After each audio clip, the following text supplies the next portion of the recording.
yang terbaru yang kita lihat itu adalah adanya penyakit yang baru muncul dan ada penyakit yang sudah lama nggak muncul, dia resurging lagi, dia emerging ulang lagi dan mulai muncul di mana-mana. Kebanyakan memang penyakit-penyakit ini adalah penyakit-penyakit yang infectious, dan ketika kita bicara tentang penyakit-penyakit baru, terutama dalam kaitannya dengan One Health, kita tahu bahwa itu tidak akan bisa kalau misalnya kita bilang ini peran orang-orang kesehatan manusia aja, atau misalnya kita bilang ini peran orang-orang di kesehatan hewan atau di kesehatan lingkungan saja, tetapi kita harus berbicara bahwa semua ini adalah tanggung jawab semua bidang, kesehatan manusia, hewan, dan lingkungan sendiri, tetapi harus bekerja sama. Karena kalau kita ngomong tentang intinya One Health, ya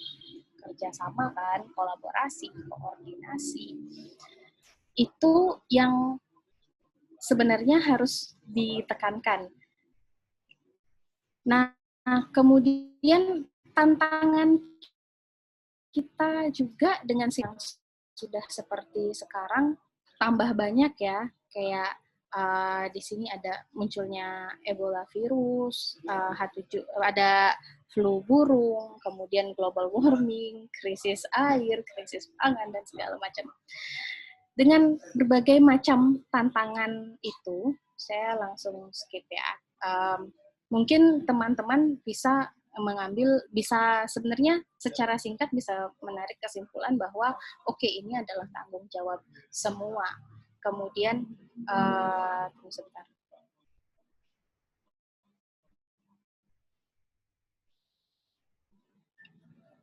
Langsung ke sini ya. Oke. Ini adalah tanggung jawab semua, di mana tidak hanya kita berfokus kepada diri kita sendiri, tidak hanya kadang-kadang mereka tidak peduli kalau misalnya oh ya udah itu kan risikonya risikonya cuma terjadi pada hewan, tidak terjadi pada manusia. Tetapi kita nggak tahu dengan perubahan yang terjadi sekarang, bisa saja infeksi yang terjadi pada hewan itu nantinya bermutasi menjadi infeksi zoonotik yang bisa juga berdampak kepada kita. Kalau istilahnya orang Bali itu jangan dengan hang dewek pedidi, atau mungkin bisa ditranslate dalam bahasa Indonesianya itu sebagai jangan mementingkan diri sendiri. Kita merasa bahwa sesuatu nggak penting hanya karena itu tidak berkaitan dengan kita, dan itu adalah sebuah konsep yang salah. Nah, konsep dalam One Health ini, di mana ada relasi antara kesehatan manusia, kesehatan hewan, dan kesehatan lingkungan, mengajarkan kita bahwa kalau misalnya kita mementingkan diri kita sendiri dan kita tidak memikirkan yang ada di sekitar kita seperti hewan atau lingkungan, ujung-ujungnya itu bakal kena ke kita sendiri. Sehingga dari sana kita harus memastikan bahwa yang ada di sekitar kita itu juga harus terjaga situasi kesehatannya. Pengertian One Health saya rasa teman-teman sudah paham semuanya ya. Jadi teman-teman di sini sudah ikut kelas OHSC. Udah ada berapa kelas ya kayaknya kemarin teman-teman? 6 ya? 6 atau 8? Sekitaran itu. Jadi ada berapa? Ada 6 Kak. Ini kelas yang kedua kemarin pertama. Oke, siap. Jadi sudah ada 6 sesi di depan dan pastinya sudah mulai paham bahwa One Health itu kita berusaha untuk menekankan kepada kesehatan semuanya. Kalau misalnya core dari One Health itu kan kita sudah tahu bahwa ada kolaborasi, ada koordinasi, dan ada komunikasi. Nah, kalau misalnya yang kolaborasinya ini tidak hanya terjadi pada satu sektor saja, tetapi kita kolaborasi dengan berbagai macam sektor. Bukan hanya mungkin kita bilang di bidang kesehatan saja, tapi juga bisa kesehatan yang lain. Nah, ada satu konsep yang sudah sekitar 2 tahun terakhir dari 2019 kemarin kami terapkan di Udayana OHCC, yaitu konsep kolaborasi pentahelix 5 ya. Jadi A, B, C, G, M. Saya belum masukkan di sini. A, B, C, G, M. Yang E itu akademik, yang mana kolaborasi kita yang pertama itu harus berkaitan dengan teman-teman akademisi.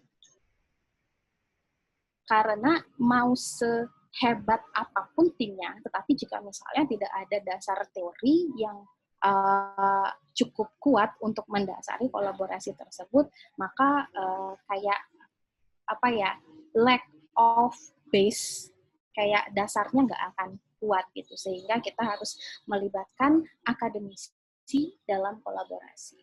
Kemudian itu baru A.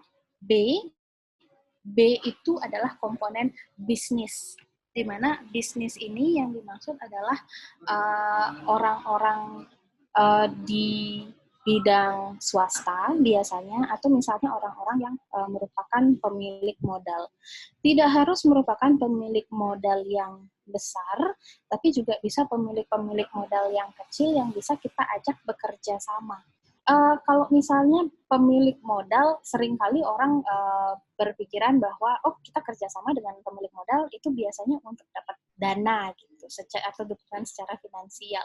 Tetapi sebenarnya kerjasama dengan pihak bisnis tidak hanya untuk masalah finansial, bisa saja komponen bisnis yang kita maksud di sini adalah bekerja sama dengan UMKM dalam rangka menjalankan program kita. Kalau misalnya kayak kita berbicara tentang sustainable tourism, kemudian kita berbicara tentang mungkin sustainable fishing gitu misalnya, maka yang kita ajak bekerja sama itu nantinya UMKM tersebut mereka bukan sebagai pemodalnya, tapi mereka yang melaksanakannya, sehingga komponen bisnis di sini jangan hanya dilihat sebagai komponen yang memberikan modal kayak gitu ya.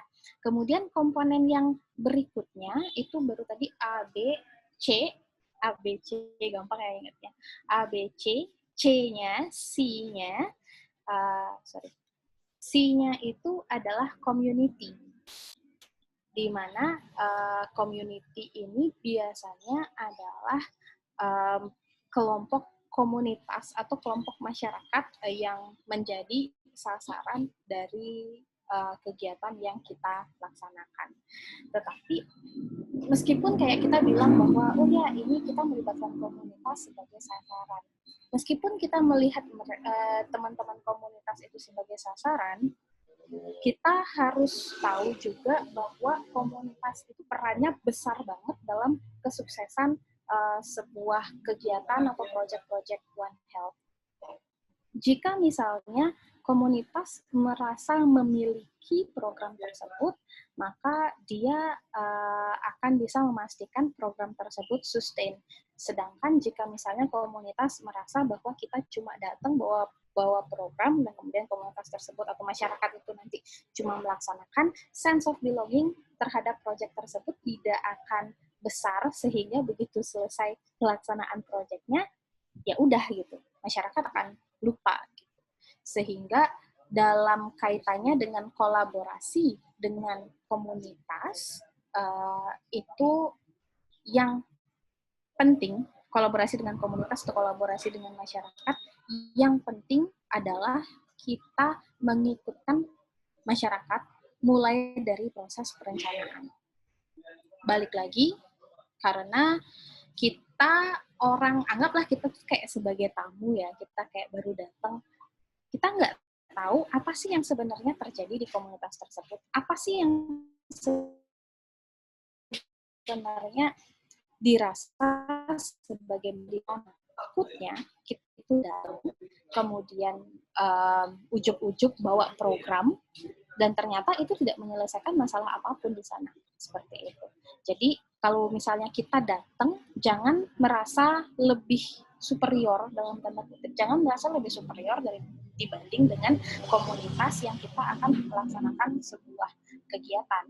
Kita datang ke sana itu memfasilitasi aja, bukan kita yang bawa program, bukan kita yang lebih tahu, enggak. Teman-teman masyarakat, teman-teman komunitas itu yang jauh lebih tahu mereka itu sebenarnya perlu apa yang dirasa sebagai masalah di sana. Sehingga dari awal digali dulu di sana, kemudian nantinya dengan merencanakan bersama dengan komunitas, ada rasa kepemilikan dari komunitas tersebut terhadap program, sehingga meskipun misalnya nanti kita sudah berhenti untuk menjalankan program tersebut, dari komunitas masih akan tetap menjalankan karena mereka merasa memiliki komunitas tersebut, memiliki program tersebut. Seperti itu. Kemudian kolaborasi yang berikutnya itu E, B, C, G atau G. G itu government. Government itu pemerintah. Kita juga harus paham bahwa bekerja sama dengan pemerintah merupakan salah satu hal kunci dalam melaksanakan program kita. Karena dimanapun nantinya kita akan melaksanakan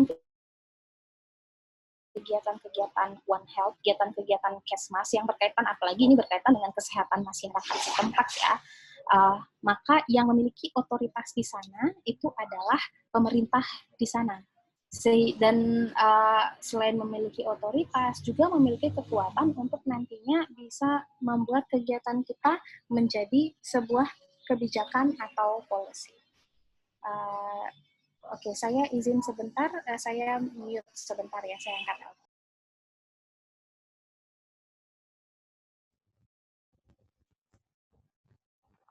Ya, cukup menarik sih, ilmu baru menurut saya dengan konsep pentahelix yang dari OHCC Udayana, yaitu A, B, C, G, M, kalau nggak salah M ya, terakhir ya. Menurut kalian gimana? Kalau menurut saya sih cukup berkaitan. Coba dari Tifa, menurut Tifa gimana dari sepanjang ini? Iya Bang, ini ilmu baru juga. Jadi ternyata memang untuk kolaborasi itu luas gitu ya. Untuk bisa menyukseskan tujuan kita itu memang kita butuh untuk dari semua pihak. Iya Bang, bagus. Oh, kalau dari Dini, tanggapannya sampai sejauh ini? Saling berkaitan, saling berhubungan, sama juga kolaborasi. Ini tadi yang dari A sama B-nya kurang nyimak, Bang. Terusnya yang pas di community bar sama government, barunya paham. Jadi, aku coba jelasin sedikit ulang. Jadi yang B itu bisnis. Bisnis itu, dia itu sebagai pemilik modal. Pemilik modal, kata beliau, kita tidak hanya meminta dana, tapi juga kita masuk ke dalam UMKM-nya yang tertanggap saya sebagai UMKM. Jadi mereka yang melaksanakan, kaitannya hampir sama sih mungkin dengan yang bagian komunitas. Jadi mereka tuh yang melaksanakan secara sustain. Cukup menarik. Kalau dari Kurota gimana? Oke, sudah balik. Cukup menarik sih Bang. Karena kan itu ilmu baru juga. Apa tadi penta? Oh. Pentahelix tadi. Oh ya, sudah balik kembali Kak Semara. Tadi maaf Kak, tadi kami mereview sedikit yang Kakak sampaikan. Oke, terima kasih. Oke, terima kasih banyak sudah di-handle. Mohon maaf sebelumnya, tadi barusan saya sedang ada telepon dan cukup penting. Tapi sekarang sudah balik lagi. Boleh tahu tadi barusan yang di-review apa, teman-teman? Coba satu orang. Coba satu orang.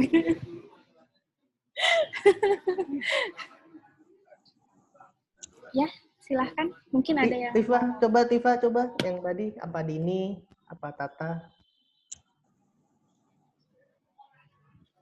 Review itu Kak, tadi dari penjelasan Kakak tentang kolaborasi itu kan ada B, C, baru sampai G kan Kak? Yang A-nya tuh akademik, yang B-nya tuh bisnis, terus C-nya tuh community, terus G-nya tuh government. Itu kaitan apa? Kolaborasi itu poin-poin penting untuk menciptakan sebuah kolaborasinya. Apa? Oke, nice. Oke, saya lanjut ya. Itu tadi barusan sudah menggambarkan. Nah, tadi kita baru ngomong sampai G, baru 4 kan. Oke, kita baru tadi ngomong sampai G. Jadi ada academic, business, community, government, dan satu lagi yang kadang orang ngerasa penting, nggak penting, tetapi sebenarnya penting banget. Penting banget sih sebenarnya, yaitu adalah media. Mau tidak mau, kita harus mengakui bahwa keberadaan media itu memberikan suatu sudut pandang yang baru tentang apa yang kita kerjakan. Karena somehow kita merasa bahwa kita mengerjakan ini, tetapi ketika misalnya dilihat melalui sisi media, oh ada hal yang tidak tercover dan sebagainya. Jadi akan sangat baik apabila misalnya kegiatan One Health, kemudian yang berkaitan dengan Kesmas juga nantinya itu melibatkan media sejak awal prosesnya. Jadi mungkin kalau media ini bisa dua ya, alternatifnya antara yang pertama itu adalah media cetak, media elektronik, kemudian yang kedua adalah pengelolaan medianya kita, sosial media, karena saya rasa orang di sini pada punya sosial media, semua organisasi rata-rata sekarang punya sosial media. Di media itu kita bisa membranding diri organisasi sesuai dengan persona kita masing-masing, persona yang ingin kita tunjukkan. Dan sebisa mungkin memang persona yang kita tunjukkan di media, persona organisasinya ya, itu memang sesuai dengan apa yang memang terjadi. Jadi kalau istilahnya anak-anak sekarang itu enggak fake gitu loh. Kalau anak-anak sekarang kan bilang, aduh dia itu fake, kayak hidupnya sehari-hari kayak gimana, kemudian persona yang dia tunjukkan di media kayak apa, kayak gitu. Nah, kita juga harus menerapkan itu kepada media, sosial media yang kita kelola, jika misalnya kita sebagai organisasi, sebagai pelaksana program, dan kemudian ada media yang kita kelola. Usahakan jangan fake, dan tunjukkan persona medianya memang seperti apa situasi sebenarnya, seperti itu. Penggunaan media ini sebenarnya kalau misalnya kayak kita bahas itu bisa satu sesi sendiri ya. Jadi mulai dari penggunaan, bagaimana kalian mulai membranding. Branding kan ada dua ya, ada self branding dan ada branding untuk organisasi. Bagaimana kalian membranding, bukan hanya membranding organisasi atau project atau kegiatan yang dilakukan, tetapi juga membranding diri kita sebagai pelaksana programnya. Karena kadang-kadang orang sebelum dia setuju, atau mungkin kelompok masyarakat sekarang juga sudah mulai kalau ada apa-apa mereka ngecek dulu sosmednya, atau misalnya ngecek dulu kalau misalnya kita ketik di Google apa yang keluar, apakah halnya positif apa negatif, seperti itu. Jadi kayak kita udah mulai membranding diri kita, karena meskipun kita merasa bahwa oh ya saya yang mengerjakan pekerjaan ini beda dengan saya yang sehari-hari, but still orang akan melihat itu. Maksudnya kalau saya ngelihat pengalaman saya sebagai anak muda, saya merasa anak muda, teman-teman. Saya merasa masih muda kok, masih muda. Jadi biasanya tuh gitu, sebelum mengiyakan gitu misalnya untuk berkolaborasi dengan satu pihak, maka saya pasti akan melakukan background check terlebih dahulu kepada pihak tersebut, dan itu nantinya bisa kita lihat dari sekarang. Kalau sekarang kita bisa melihat di media, di social media, any kind of social media. Bahkan juga di media cetak, media elektronik, jejak elektronik itu biasanya masih kelihatan. Gitu. Nah, jadi dari kelima hal itu ketika kita bicara tentang kolaborasi, maka kita pastikan biar kegiatan-kegiatan kita, kegiatan One Health yang berkaitan dengan Kesmas juga, itu kurang lebih terhubung dengan kelima aspek tersebut. Meskipun biasanya ya kadang-kadang yang media terlupakan, kayak mungkin ABCG aja, but that's okay, karena untuk yang medianya itu bisa kita follow ulang. Kalau untuk yang social media seperti itu untuk yang kolaborasinya. Nah, oke. Dalam One Health ini, ketika kita berusaha untuk mengoptimalisasi pendekatan One Health, kenapa kalau misalnya orang nanya kenapa penting untuk menggunakan pendekatan One Health, meskipun misalnya kayak kita berbicara di ranah kesehatan masyarakat, atau kok penting sih untuk mengoptimalisasi penggunaan One Health? Kita bisa bilang bahwa kita merasa bahwa penting untuk menggunakan pendekatan One Health. Yang pertama, untuk menjamin, untuk meng-ensure bahwa One Health profesional itu tertrain dengan baik, terlatih dengan baik untuk perannya masing-masing, dan disiapkan dengan appropriate, disiapkan dengan sepantasnya. Kemudian kita juga ingin memastikan bahwa profesi-profesi memiliki skill-skill untuk bisa bekerja secara kolaboratif dengan masing-masing, dengan government, dengan private sector, dengan komunitas. Kemudian kita juga menekankan kenapa pendekatan One Health ini penting, agar nantinya kita bisa bekerja sama untuk mengembangkan dan merestrukturisasi sistem kesehatan yang nantinya akan mendapatkan manfaat dari penerapan One Health ini. Seperti yang tadi saya bilang, bahwa ya kita nanti tidak akan kerjasama hanya dengan bidang kesehatan saja. Makanya kenapa One Health approach itu harus ditingkatkan, ya agar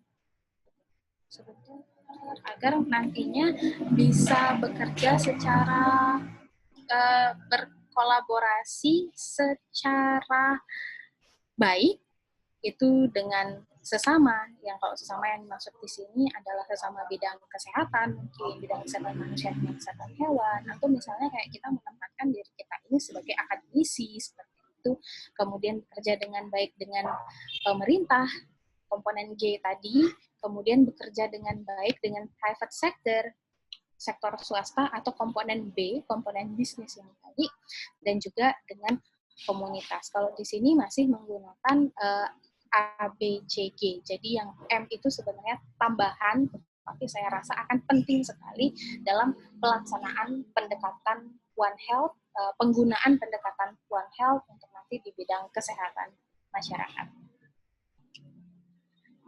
Nah, ini adalah beberapa bidang-bidang yang mungkin bekerja bersama, berkolaborasi bersama ketika misalnya terjadi ada outbreak zoonosis baru, jiping gitu, langsung ngetok-ngetok meja gitu ya, jiping gitu, semoga tidak ada outbreak baru, tapi melihat situasi seperti sekarang, there will be, but I really hope it's not making any more pandemic. Nah, jadi yang bisa bekerja bersama itu nantinya ada dokter hewan, perawat, ekologis, zoologis, entomologis. Kemudian kalau dari segi yang lebih ke ranah ilmu sosialnya ada sosiologis, ekonomis, antropologis. Kemudian dari segi yang melihat yang kecil-kecilnya, pathologist, microbiologist, epidemiologist, dan tentunya kita tidak bisa terlepas dari politicians atau politisi atau pemerintah, pemegang kebijakan, itu juga mengambil porsi yang cukup besar, karena balik lagi ke penjelasan kolaborasi yang tadi, kolaborasi dengan government, mereka memiliki kekuatan atau otoritas terhadap suatu daerah dan memiliki memiliki kekuatan untuk membuat sebuah kebijakan yang bisa berlaku tidak hanya di satu daerah, tetapi dalam skop daerah yang lebih besar. Sehingga, again, pelibatan pentahelix ini penting nantinya jika misalnya kalian ingin memutuskan siapa yang kalian ingin ajak kerjasama. Kalau di tim kesehatan, ada macam-macam, ada kesehatan hewan, ada dokter hewan, ada epidemiologis, ada dokter, ada orang kesmas, ada nurses, perawat, dan macam-macam lainnya.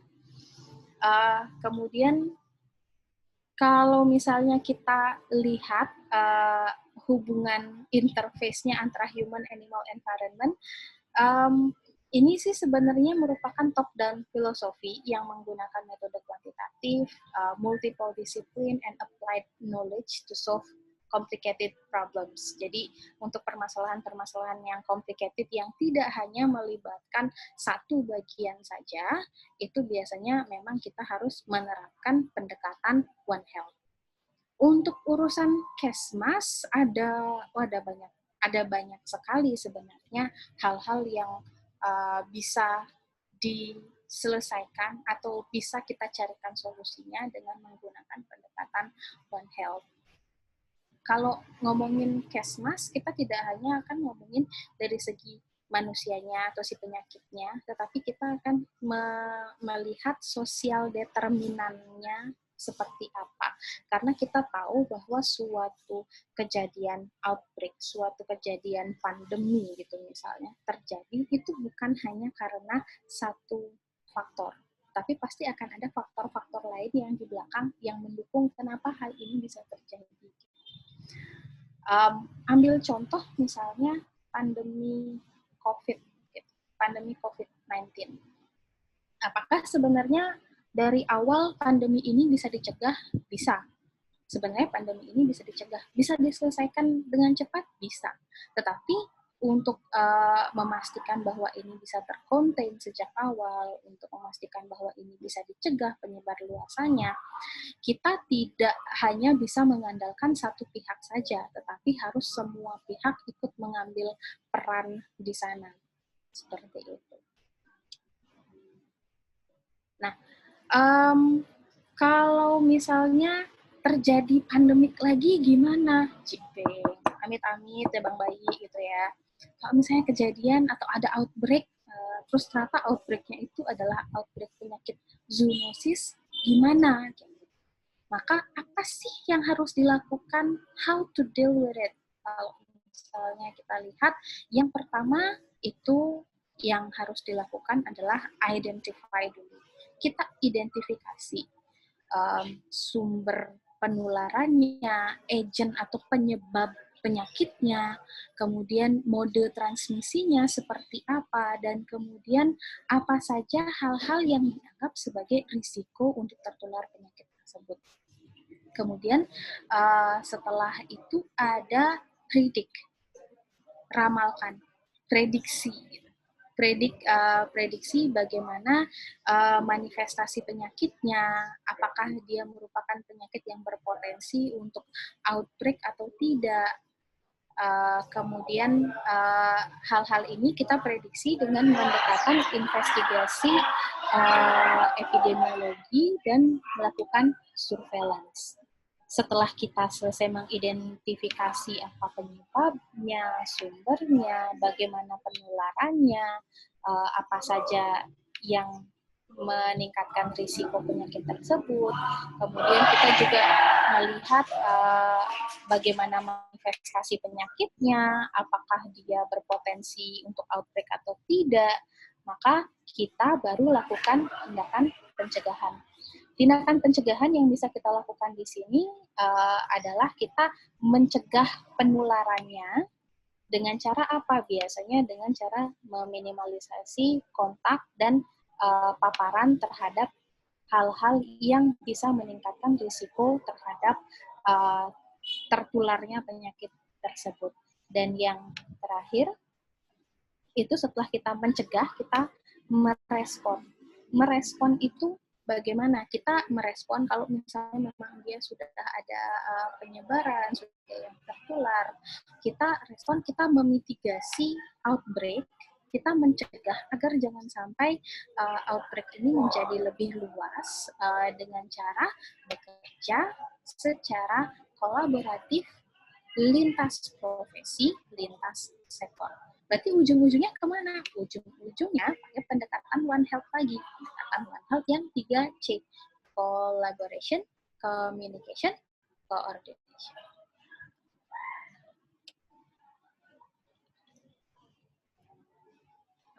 Sorry.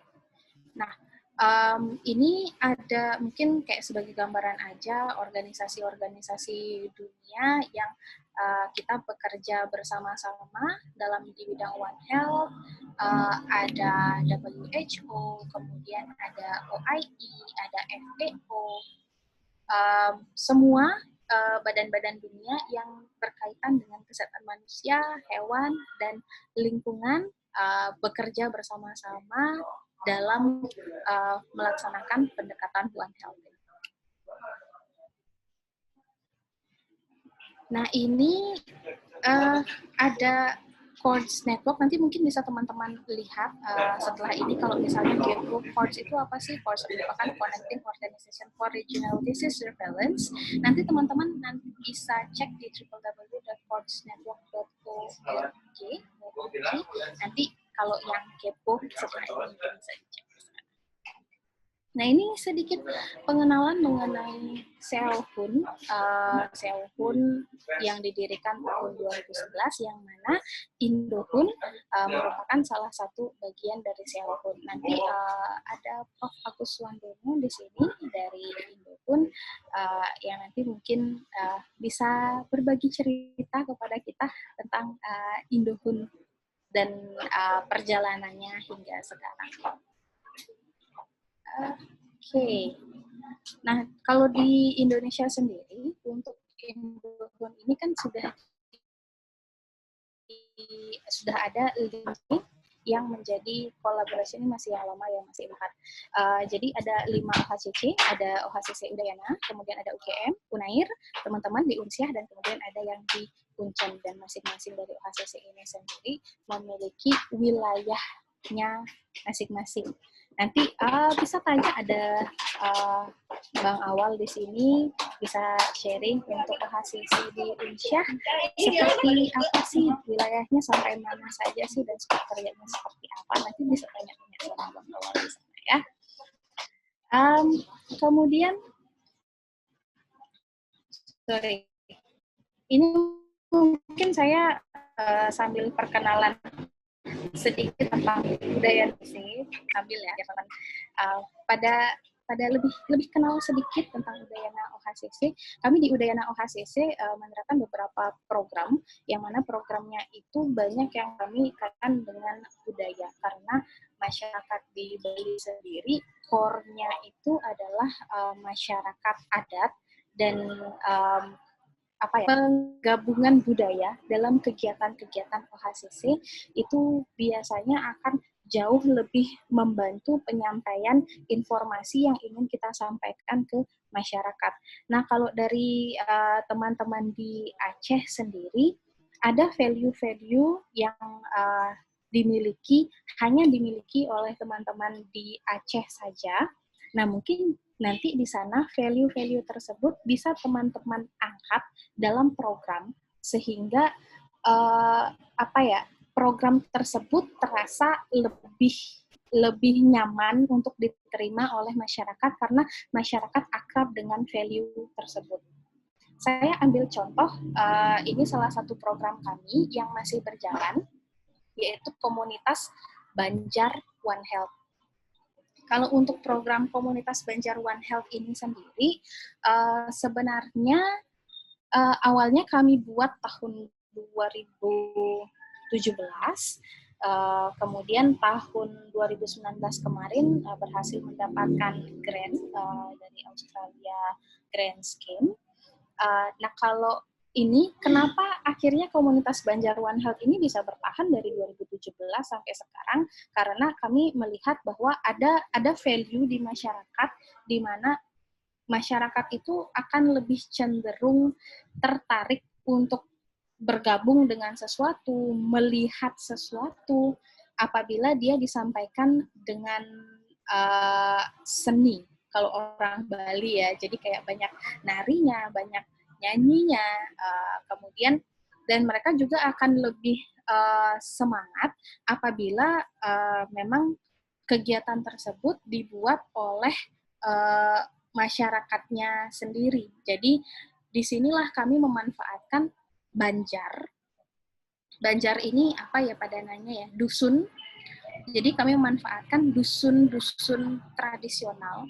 Kalau di Bali, Banjar itu di seluruh Bali ada Banjar, karena dusun kalau kita di Bali bilangnya bukan RT RW, tapi kami bilangnya Banjar.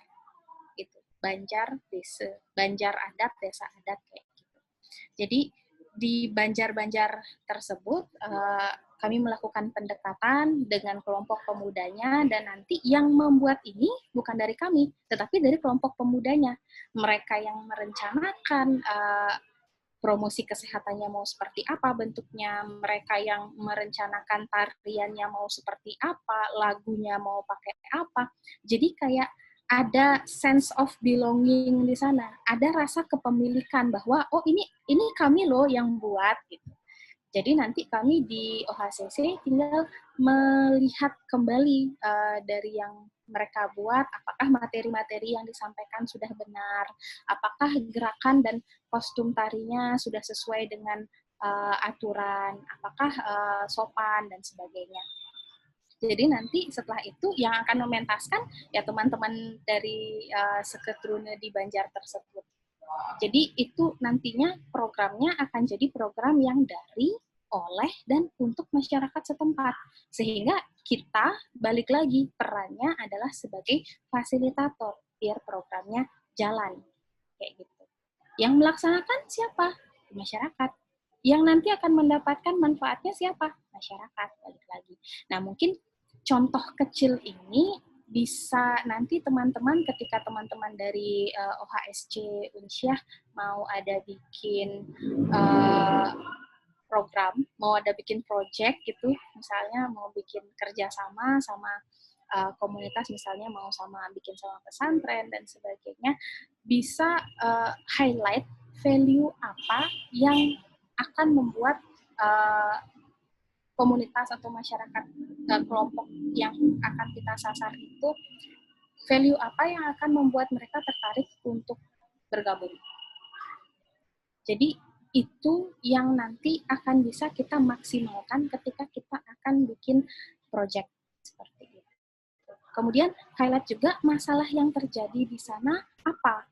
Kalau misalnya kayak komunitas Banjar One Health, masalah yang kita address di sini apa? Rabies. Kita tahu bahwa di Bali itu angka penyakit rabies sampai sekarang masih belum bisa 0. Masalahnya apa?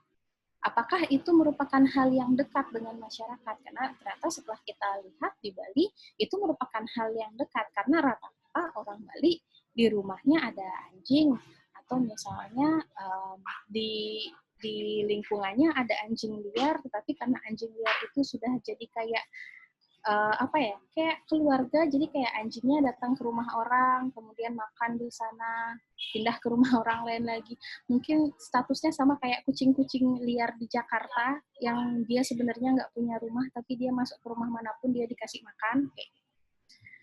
Nah, itu yang membuat alasan kenapa ambil topik ini. Oh, topik ini dekat dengan masyarakat. Topik ini merupakan masalah yang juga dialami di sana. Kenapa menggunakan pendekatan ini? Oh, karena pendekatan itu merupakan sebuah value yang akan membuat mereka mau untuk bergabung, mau untuk mendengarkan. Seperti itu. Jadi, silahkan nanti kalau misalnya prakteknya dari teman-teman pasti lebih tahu situasi di daerah seperti apa masalah kesehatan yang menjadi highlight gitu misalnya di Aceh.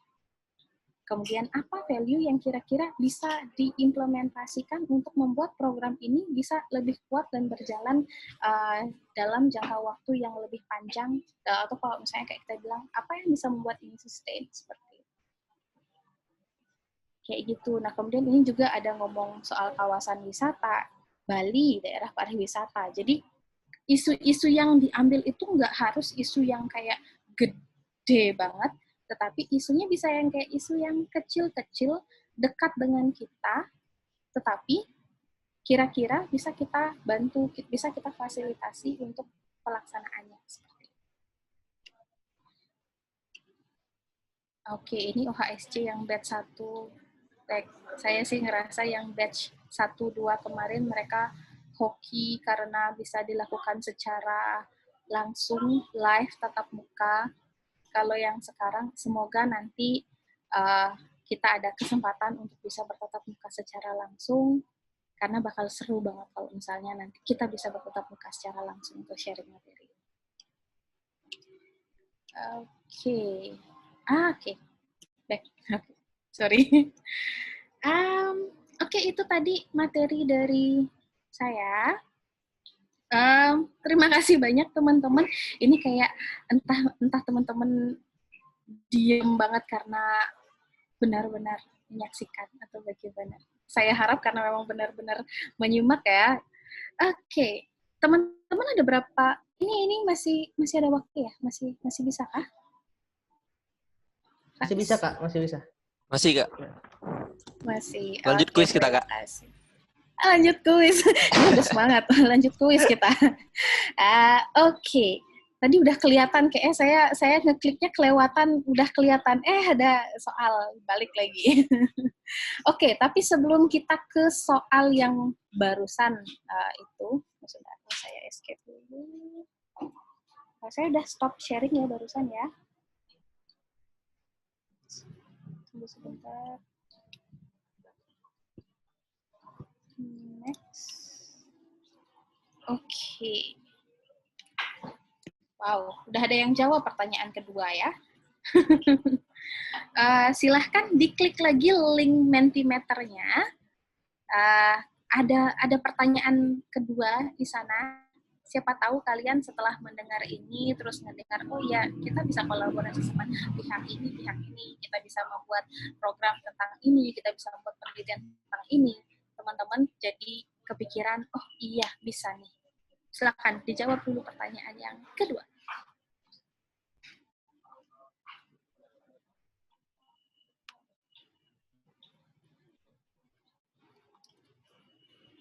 Sudah ada yang jawab dong. Yeay. Udah ada 3 yang jawab. Jika kalian berkesempatan melakukan penelitian di bidang Kesmas, sekali lagi dengan pendekatan One Health ya, apa yang ingin kalian teliti? Ada yang jawab pola hidup masyarakat. Itu keren banget, yang kayak kalau ngomong pola hidup masyarakat itu besar dan luas. Wow, banyak ya. Itu kayak besar, luas banget topiknya, apalagi kalau misalnya kalian ngomongin tentang determinan sosial Kesmas, ada banyak hal yang bisa menyebabkan keadaan kesehatan masyarakat menjadi seperti kayak sekarang gitu misalnya. Itu bisa. Kemudian apalagi itu preventif, kegiatan-kegiatan pencegahan apa saja yang bisa dilakukan, kebiasaan masyarakat, antibiotik bidang ikan. Oh, mungkin maksudnya antibiotik untuk fisheries kali ya. Marine and fisheries, kelautan dan perikanan kali ya maksudnya ya. Antibiotik bidang ikan, faktor gizi anak, bagus sekali. Zoonosis, kemudian ada pola hidup, luas banget. Kemudian juga stunting, ini kayaknya yang concern tentang gizi dan stunting ini adalah orang-orang yang mungkin satu jurusan ngomongnya tentang gizi, tentang stunting, bahwa ya kita sedang menghadapi masalah tersebut. Kalau orang bilang lagi ada double burden, kita sudah mulai menghadapi non-communicable disease, tapi di saat yang bersamaan kita masih ada communicable disease. Kemudian kalau yang sekarang kata orang-orang, kita bukan cuma dalam pandemik, apalagi itu, wow, banyak. Oh, ada lebih dari 1 orang yang jawab zoonosis, kayak zoonosis ini. Apalagi itu, kesehatan mental remaja, menarik banget karena anak remaja sekarang cenderung ini ya, cenderung dikit-dikit stres. Saya nggak ngerti. Either memang itu karena kita semakin aware dengan situasi kesehatan mental, atau misalnya memang apa ya, tingkat endurance, anak-anak tingkat insecure, Mbak. Kalau iya, istilah anak zaman itu insecure. insecure ya. Ya istilah anak zaman sekarang tuh insecure gitu, Iya. gampang insecure ya. Ya mungkin karena memang ya either karena memang apa mental health awareness itu sudah meningkat, atau memang karena atau ya kayak ini adalah sebuah isu yang seksi banget kalau kita ngomongin isu kesehatan mental, kayak semua orang ngerasa aku bisa relate sama itu. Iya, aku juga pernah kayak gitu, apalagi orang-orang yang kayak self diagnosis dan ngerasa iya aku gitu kok, berarti aku mengalami suatu gangguan kesehatan mental. Jangan self diagnosis teman-teman. Kalau memang teman-teman merasa gimana langsung bisa mengunjungi psikolog. Jangan self-diagnosis, itu bahaya banget. Apalagi kan sekarang selebgram, kalau mereka blunder dikit, nantinya pasti bawa isu kesehatan mental gitu.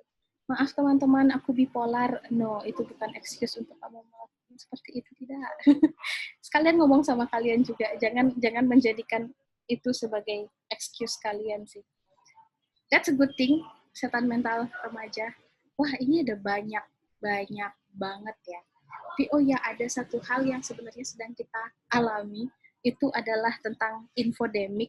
Udah kayak pandemik, tapi info. Kayak orang merasa bahwa ada terlalu banyak informasi, ada terlalu banyak arus informasi dari A, dari B, sehingga orang kadang-kadang ngerasa capek dan mikir, ya udah aku mending nggak ngelihat informasi atau berita apa-apa sama sekali, daripada aku bingung yang mana yang benar, yang mana yang tidak. Mungkin sebenarnya sih ini bisa kita akali dengan cara kita ngecek dulu apakah infonya itu benar atau tidak. Itu sih yang pertama. Jadi biar kalian nggak nerima semuanya yang langsung. Arus informasi sekarang orang cepat dor. Ada kejadian apa di belahan bumi mana, dalam waktu detik udah nyampe ke belahan bumi sebelahnya, kayak gitu. Seberangnya. Atau kejadian di bumi udah ketahuan, alien di Mars itu udah baca, wah di bumi ada begini. Kita tidak pernah tahu, mungkin aja terjadi. Wah, seru ya. Oke, terima kasih teman-teman. Ini antusias sekali semuanya. Apakah ini teman-teman minta ditambahkan tugas kelompok? Udah senang gitu. Bilang, aduh Kak Semarani nambah-nambah kerjaan aja gitu. Maaf ya. Oke, ini gimana Bang Awal? Saya kasih tugas kah buat teman-teman, tugas PR dan kemudian dicek untuk minggu depan apa gimana? Boleh kalau Mbak Semara rasa itu penting, karena memang kan kalau ini waktu cuma sejam kan. Iya benar. Iya sebenarnya ada sih. Iya, sebenarnya saya ada mau buat studi kasus kelompok, jika memang memungkinkan untuk teman-teman. Mungkin saya kasih studi kasusnya, nanti saya kasih via Faiz, dikumpulkan minggu depan, biar minggu depan bisa saya kasih apa ya, mungkin sebelum minggu depan kali ya, jadi biar sebelum minggu depan saya udah bisa kasih ke Faiz, dan Faiz bisa meneruskan ke teman-teman untuk remarks-nya apa-apa aja, kayak gitu. Kayak gitu aja kali ya. Oke. Nanti saya berarti titip tugasnya via Faiz. Pembagian kelompoknya silahkan ke Faiz. Yang mau ditanya nggak? Iya. Oh ya, sampai lupa. Ada yang mau ditanya nggak? Maaf ya, saya kasihkan ngomong sendiri. Izin nanya, Mbak. Silakan. Saya tertarik dengan yang apa tadi yang terkait Banjar-Banjar itu, Komhas. Oh. Komban. Itu kan kalau dari saya, jujur kalau menurut saya untuk meyakinkan dan mengajak masyarakat, apalagi termasuk kayak pemuda daerah setempat gitu, termasuk sulit. Kalau yang dari OHCC-nya sendiri itu metode untuk mengajak masyarakatnya itu gimana, Mbak? Karena kan pasti ada beberapa penolakan gitu. Caranya supaya bisa meyakinkan, lebih meyakinkan gitu. Terima kasih, Mbak. Oke, Sedikit gambaran bagus. juga Mbak, ini kalau di Aceh ini kan, karena pasca tsunami, dengan banyaknya NGO yang masuk, jadi sekarang kalau kita buat komunitas-komunitas itu, mereka selalu berpatokan pertama itu biaya. Ada nggak budgetnya, ada nggak uangnya gitu. Kenapa? Karena sudah dimanjakan waktu masa pasca tsunami selama 10 tahun. Biasa komunitas-komunitas di sini tuh di provide dan segala macam. Nah itu mungkin tambahan dari Farel juga. Terima kasih Mbak. Wah, menarik ya. Terima kasih pertanyaannya tadi Farel ya. Ini pertanyaannya menarik banget. Saya baru tahu situasinya ternyata seperti itu di sana sekarang di Aceh. Kalau dari kami sih biasanya sebelum mulai untuk mengajak kerjasama pada Seketrune, pada desa, pada Banjar, biasanya kami pastikan dulu lokasi tempat kami akan mengadakan acara tersebut memang lokasi yang memiliki isu yang ingin kami angkat. Seperti contoh kami ingin mengangkat tentang rabies. Maka lokasi yang kami pilih itu biasanya adalah lokasi yang memang memiliki angka kejadian gigitan anjing yang tinggi, atau misalnya memiliki kasus rabies dalam 1 tahun terakhir, sehingga ketika kita datang ke sana dan mengatakan bahwa kita memiliki program A gitu misalnya, mereka langsung merasa, oh iya, itu memang merupakan masalah di saya, seperti itu. Jadi bukan lagi yang kayak kita mesti mengencourage mereka bilang, iya loh, kalau dari data kami lihat di tempat Bapak bermasalah loh, masalah gigitan anjingnya bermasalah loh soal rabiesnya. Biar jangan sampai kita kayak gitu, tetapi kita memang memastikan bahwa satu tempat itu memang memiliki masalah tersebut.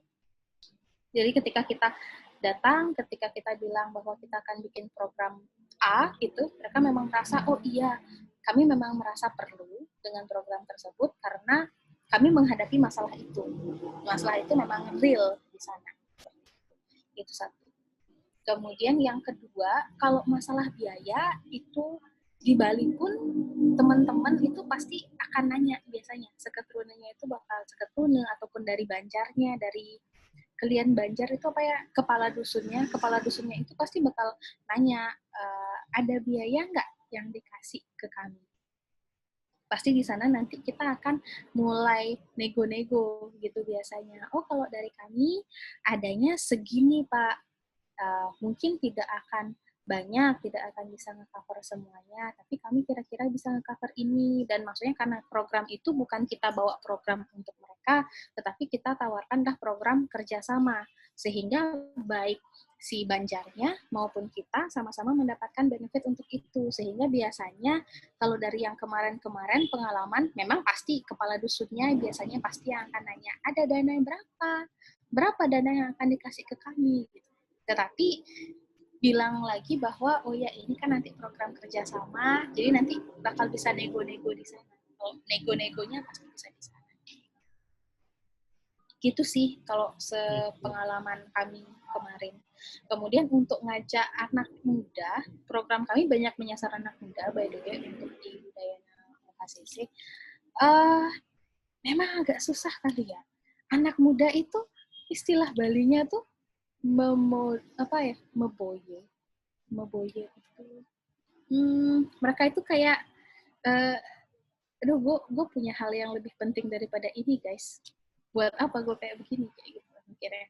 Tapi makanya itu juga pentingnya juga itu adalah komunikasi sama si ininya, pertama si tetua di sana. Biasanya kalau udah tetua tempatnya, tetua dusunnya yang ngomong, biasanya mereka akan lebih kooperatif untuk bekerja sama dengan kita. Atau misalnya kalau mereka itu melihat bahwa ada loh benefit yang bisa didapatkan dari kerjasama ini, maksudnya kayak kerjasamanya itu menguntungkan kedua belah pihak, maka mereka biasanya memang lebih open untuk kerjasama sama kita. Seperti itu kurang lebihnya. Sudah menjawab belum? Sudah menjawab? Takutnya belum menjawab. Sudah Mbak, sudah. Terima kasih Mbak. Thank you. Gimana yang lain? Ada yang ingin nanggepin? Ada lagi kira-kira?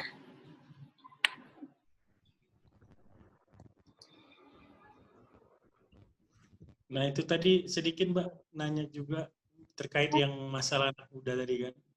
Memang sekarang ini kan cenderung anak-anak muda terutama masa pandemi ini kan mereka jenuh nih kelas online, nggak seperti yang di awal-awal kan. Mulai apa namanya itu di awal-awal dulu semangat libur gitu. Sekarang kan udah mulai jenuh pagi, siang, sore, malam, Sabtu, Minggu gitu.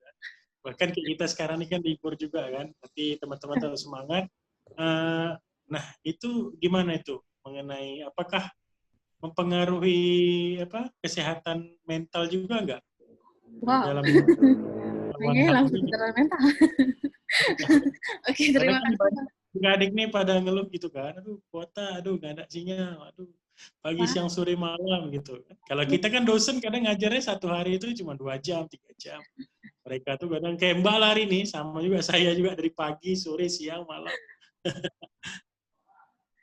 Iya, apa ya? Mungkin kalau ngomongin jenuh, apalagi jenuh sama event virtual kayak gini, wah, udah ini kayak jenuh saya di sini. Kita itu udah di sini ya, udah kayak di atasnya, kayak udah aku lelah dengan semua ini kayak gitu. Tapi di awal kan webinar ini ikut semua ya kan. Sekarang udah nggak sanggup lagi.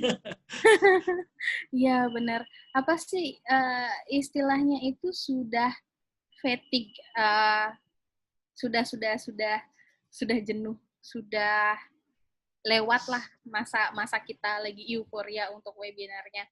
Tapi kalau misalnya ngadain kegiatan-kegiatan sekarang ini sama anak-anak muda, saya juga masih anak muda, sama yang seumuran sama teman-teman mahasiswa di sini, mungkin apa ya? Mungkin memang perlu pendekatannya ngasih variasinya itu adalah lebih ke apa sih hal yang berguna, yang memberikan benefit, atau misalnya apa sih hal yang kira-kira bisa memicu teman-teman, memotivasi teman-teman untuk bisa tetap join. Jadi meskipun kita juga sebenarnya semuanya sudah capek ya sama sesi webinar A, B, C, habis itu rapat juga virtual gitu kan, kayak udah capek matanya, kacamata udah tambah tebal. Iya, jadi dari HP, dari laptop sudah mulai lemot semua. Benar. Tapi nanti diusahakan untuk antusiasme itu adalah itu sih, kita cari apa sih yang sebenarnya bisa membuat teman-teman termotivasi. Kemudian yang berikutnya adalah apa ya, bagaimana cara menyajikannya agar nggak boring gitu. Kok kayak sekarang kan udah banyak banget. USC di Bali, apakah tetap jalan kelasnya, Mbak? Oh, kelas yang kemarin sudah selesai sih, Bang. Oh ya, sekalian ya saya promo sama teman-teman. Sekalian saya promo sama teman-teman. Udayana OHCC akan mengadakan upgrading OHSC tanggal 3 November ini. Jadi ini terbuka untuk semuanya yang pernah mengikuti kelas OHSC atau sedang mengikuti kelas OHSC di seluruh Indonesia. Jadi jika berminat, teman-teman silahkan bergabung. Nanti saya share linknya ya ke Faiz. Nanti Faiz silahkan bisa di-share ke teman-teman yang batch 1 kemarin, yang sekarang silahkan bisa di-share biar nanti semuanya juga sama-sama dapat ilmu sih, karena kita akan upgrading tentang One Health yang nanti akan disampaikan langsung oleh Dr. Sri Budayanti. Jadi akan mendapatkan perspektif baru tentang One Health itu sekarang situasinya seperti apa kayak gitu. Ini kemarin sih sebenarnya kita baru buka untuk teman-teman alumni OHSC di Bali, tapi dengan beberapa pertimbangan kayaknya juga akan bagus kalau misalnya kita bisa ngundang teman-teman OHSC lainnya yang ada di 5 OHCC, sehingga nanti kayak kita bakal dapat perspektif yang beragam dari teman-teman di seluruh Indonesia. Gitu. Nanti saya share linknya ya ke Faiz ya. Silahkan nanti. Saya juga diundang, Mbak. Iya, Memang siap. saya minta linknya juga, ya. Nanti saya nanti kami akan share linknya ke Prof. Agus seperti biasa. Karena Prof. Agus, terima kasih banyak Prof. Di setiap kelasnya OHSC Udayana selalu ada. Kami jadi kayak ngerasa diperhatikan gitu sih Prof. Senang. Jadi nanti kami akan share linknya ke Prof. Iya. Terima kasih Prof. Udah hadir hari ini di tengah kesibukannya. Ini habis ini kan lanjut lagi rapat pasti kan Prof. Ya. Saya baru aja dua webinar ini. Sekaligus. Iya. Bukan webinar itu, tapi apa namanya, Fitcom. Diskusi dengan mahasiswa UNPAD. Siap. Nah, mereka juga kepingin sekali, mereka juga kepingin sekali nanti ikut OHSC meetingnya pada Unsiah. Ada beberapa yang kepingin dari mahasiswa Fakultas Kesehatan Kedokteran Hewan. Kalau bisa nanti mereka bisa ikut 1-2 orang dulu gitu sebagai observer. Baik, Prof. Juga kalau ada nanti boleh dilingkan ke saya. Kalau ada yang bisa menjadi observer juga pada pertemuan tanggal 3 November di mana? Boleh sekali, Prof. Dari UNPAD. Boleh sekali, Prof. Nanti kami share linknya, mungkin dari Prof. Nanti kami mohon bantuannya untuk share ke mahasiswanya, biar nanti bisa. Terima kasih banyak, Prof. Ya, sama-sama. Oke. Baik, terima kasih banyak atas semua tanggapannya dan responnya untuk kegiatan hari ini. Karena waktu yang sudah sangat, saya yakin masih banyak yang ingin ditanyakan dan mau dieksplor lagi nih jaringan saya apa gimana ya? Ya, saya boleh nambah sedikit, Pak. Oh, boleh. Ini saya boleh nambah sedikit. Boleh, Prof. Silakan, Prof. Ya, silakan, Prof. Jadi begini, tadi saya ingatkan juga pada adik-adik siswa, penting sekali dan hubungannya dengan One Health tadi, apa yang Dr. Samara tadi, hubungannya dengan pentahelix. Pentahelix itu sekarang menjadi satu prinsip utama dari kegiatan Satgas dan gugus tugas. Dan itulah yang dikerjakan pendekatan dari pentahelix. Dan dikembangkan oleh Ketua Tim Pakar yang kebetulan juga Koordinator Health Collaborating Center, Prof. Wiku. Ya. Jadi pentahelix itu menjadi satu pendekatan yang sekarang digunakan oleh gugus tugas. Yang kedua adalah di dalam melaksanakan itu ada 4, tadi sudah dijelaskan juga oleh Dikmang, oleh Dr. Samara, yaitu yang pertama adalah koordinasi. Kenapa kok pertama itu koordinasi? Ya kita harus mengkoordinir dulu semua sektor-sektor yang bersangkutan. Ya. Nah setelah koordinasi itu tercapai, ya, ada koordinasi, dikumpulkan semua, diajak bersama. Yang kedua adalah kooperasi. Kooperasi itu adalah kesepakatan. Jadi koordinasi dulu, kemudian dilanjutkan kooperasi, kesepakatan, baru kesepakatan itu bisa dilaksanakan kalau ada komunikasi yang baik. Nah, setelah ada komunikasi yang baik, baru terjalinlah apa yang disebut kolaborasi. Ya. Jadi itulah sebetulnya prinsip-prinsip itu. Nah, untuk melaksanakan tadi yang dikatakan koordinasi yang baik, kooperasi yang baik, komunikasi yang baik, kolaborasi yang baik, perlu soft skill. Soft skill yang paling penting itu adalah leadership. Jadi harus ada leadership yang kuat. Kalau tidak ada, tidak mungkin itu terjadi. Nah, kebetulan kalau saya boleh mengingatkan, di Aceh ini sekarang sedang akan dibentuk duta ya perubahan perilaku untuk COVID-19 di Provinsi Aceh. Itu kemarin saya baca di jaringan AIDU itu, memang, nah itu kesempatan yang baik sekali untuk mengembalikan hal-hal yang tadi dikatakan oleh Pak Awal tadi, bahwa rakyat Aceh itu sudah manja dengan segala macam kegiatan yang diberikan oleh NGO pasca tsunami. Ya. Nah, itu bisa kita kembalikan dengan upaya-upaya ini sebetulnya sekarang ini. Bagaimana para duta untuk perubahan perilaku ini bisa bergerak di lapangan dan menggunakan pendekatan budaya yang sesuai dengan budayanya teman-teman kita di Aceh. Diingatkan kembali bahwa mereka itu punya budaya, mereka punya personality, mereka punya identitas.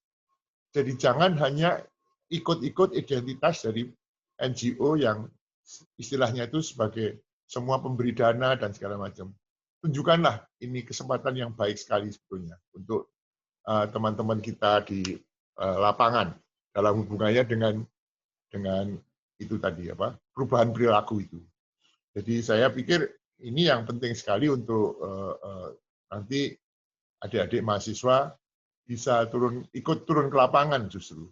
Karena salah satu fungsi dari perguruan tinggi kan pengabdian masyarakat. Ya, jadi inilah yang menjadi tantangan. Justru jangan kita itu menganggap bahwa masyarakat Aceh sudah manja begini. Itu adalah tantangan. Bagaimana mengembalikan kemanjaan itu menjadi masyarakat yang mempunyai identitas, yang mempunyai prinsip hidup sendiri-sendiri untuk bisa menolong dirinya. Itu yang saya pikir harus dikerjakan oleh kita bersama. Oke, terima kasih. Cuma itu aja yang bisa saya sampaikan. Bentar lagi ada meeting lagi, saya pamit dulu ya, mau siap-siap dulu ini. Ya, Bro. Terima kasih. Terima kasih. Ya, terima kasih dulu ya. Prof atas Terima kasih. Terima kasih Dikman ya. Terima kasih. Wejangannya Prof. Insyaallah. Assalamualaikum. Waalaikumsalam. Baiklah kawan-kawan, kami dari pihak OHCC juga mengucapkan terima kasih kepada kawan-kawan, kepada kakak kita Kak Semarayanti. Ini karena waktunya sebentar lagi mau ada rapat, jadi saya ada sertifikat yang mau saya lampirkan, tapi kayaknya waktunya tinggal 5 menit lagi untuk rapat selanjutnya. Saya mengucapkan banyak terima kasih. Om Swastiastu, Namo Buddhaya. Assalamualaikum warahmatullahi wabarakatuh. Waalaikumsalam. Terima kasih teman-teman semuanya. Terima kasih. Pak Semara, ya, Terima kasih, tetap semangat Mbak. semuanya. Terima kasih, Mbak. Kesehatan.